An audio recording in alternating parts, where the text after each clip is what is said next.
Today, I'm going to show you how to turn on the keyboard backlight on your Dell laptop, whether you're working in low light or just want to add a bit of flair to your setup.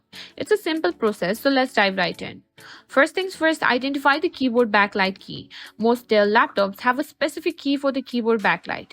It's usually marked with a symbol like a sun or light bulb and is often located on the function keys at the top of your keyboard.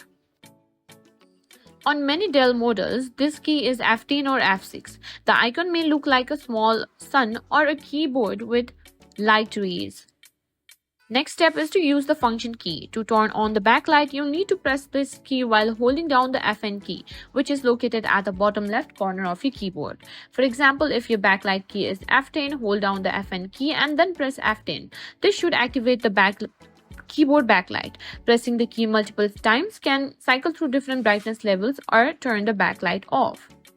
To adjust the backlight brightness, if your Dell laptop has multiple brightness settings for the keyboard backlight, you can adjust this by pressing the backlight key multiple times while holding down the Fn key. Check Dell Support Assist or BIOS if your keyboard backlight isn't turning on.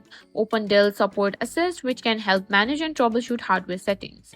Alternatively, restart your laptop and press F10 during startup to enter the BIOS menu. Look for settings related to the keyboard backlight and ensure they are enabled.